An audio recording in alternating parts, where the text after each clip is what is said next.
That's how they are going to track everything that you do. This is their plan. Today, the European Central Bank announcing the rollout of the digital euro. According to Zero Hedge, the rollout will work like this. ECB digital euro potentially available initially to euro area residents, merchants, and governments. The ECB says digital euro could be made available via existing banking apps and Euro System app. We are at a tipping point right now, guys, between freedom and fascism.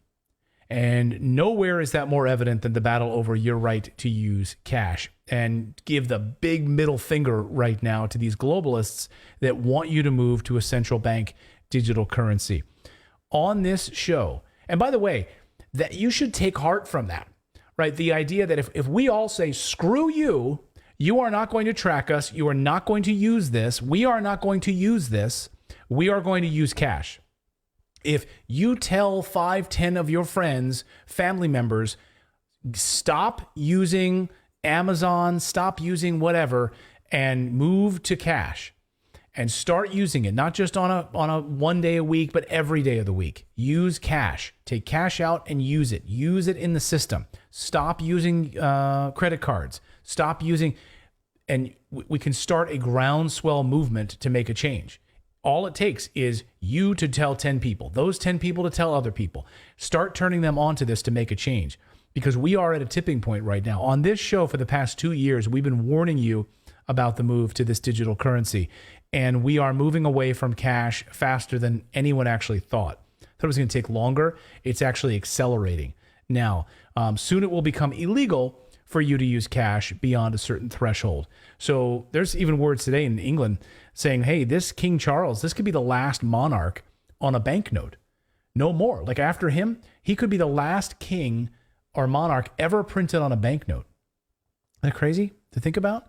The Bank of England is pushing for the end of cash, calling on King Charles to be the last ever monarch whose face is printed on paper currency. Last week, we heard from the Bank of England that their goal is to remove cash altogether.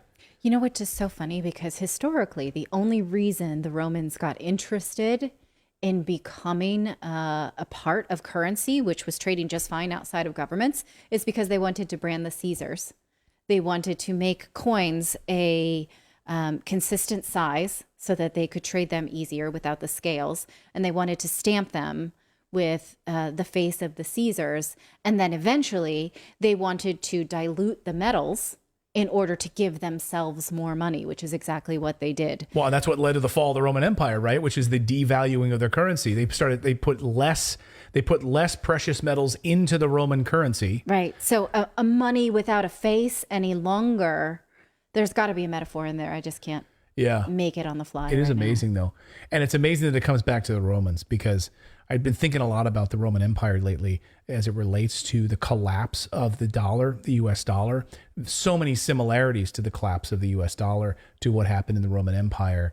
And so the devalue of currency continuing, and the military expansion, the printing of all of this fake money to expand the military, the Roman Empire, as far and wide as possible. The United States building 750 military bases around the world. And so the USD dollarization is accelerating. That's a separate conversation from what we're having here, but it's all tied together. It's all tied together. So last week, we heard from the Bank of England. Their goal is to remove cash altogether in favor of digital currency. And in the EU, it is now illegal for you to use more than 1,000 euros to pay more than 1,000 euros in cash for anything. Think about that. Oh, you've got a landscaping job at your house and you want to pay the gardeners or whatever to do it, laying new bricks or whatever going to do. $1,000, 1,000 euros, pay them in cash. Sorry, illegal. In fact, not only just illegal, could be imprisoned for it, fined and imprisoned for it. Right. They say it is now activity of the gray market. Yeah, you'd be in the gray market. You've taken yourself into an illegal place. Yeah, basically you're going to label you a terrorist now. And there are a lot of people out there that don't trust banks. I mean, my grandmother, who was German, she did not trust banks. She had cash in purse, buried in a lot of purses in her house when she passed away, because they don't want to trust banks. And you can't fault people for that. So because they don't trust that system, they're now going to be penalized and won't be able to, $1,000 is quite a bit for everyday things, but they do make major purchases sometimes. Yeah, and why is it up to the government to tell me what is a big purchase or not? Right? Like, who's to set the threshold? Yeah, most purchases are going to be an ice cream cone for $5 or $4 for the kids, you know, getting a couple ice cream cones at the beach or something like that, right? Most purchases with cash is not going to be $1,000, but some of them will be. And shouldn't I be allowed to do that if I want to?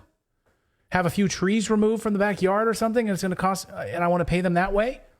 I should be allowed to do that. Yeah. You shouldn't be able to tell me how I spend my money, you fascists.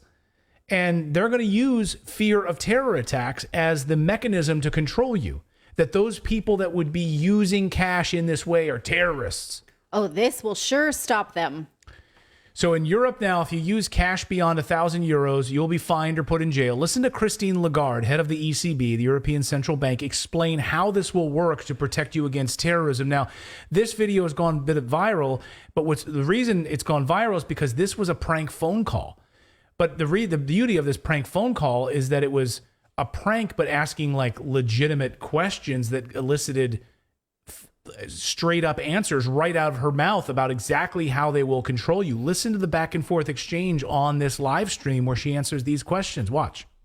There are many protests in Europe against the electronic euro. What is the reason?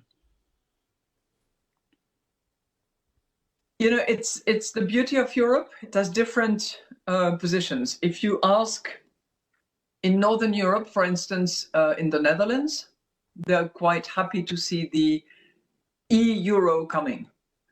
If you ask a young German man, he'll say, yeah, fine. As I said, I don't want Meta, Google, or Amazon to suddenly come up with a currency that would take over the sovereignty of Europe. I don't want a foreign currency to become the currency of trading within Europe. So we have to be ready. No, the problem is they don't want to be controlled. They don't want to. Yeah, but you know what? Now we have in Europe this threshold above 1,000 euros. You cannot pay cash. If you do, you are on the grey market. So you take your risk. You get caught, you are fined, or you go in jail. But you know, the digital euro is going to have a limited amount of control. There will be control. You're right. You're completely right. We are considering whether for very small amounts, you know, anything that is around 300, 400 euros, we could have a mechanism where there is zero control. But that could be dangerous. The terrorist attacks on France back 10 years ago were entirely financed by those very small anonymous credit cards that you can recharge in total anonymity. So 1,000 euros, you'll be penalized. Like, those are the controls we're putting in place. And you see when she's like, she shoots down the idea of control. She's like, yeah, but this control is good because otherwise the terrorists win. It's all about the terrorists. Because guess what? Apparently we're just surrounded by terrorists. Like, I don't know about you, but every day, like, you live your life, are you constantly under threat by terrorists?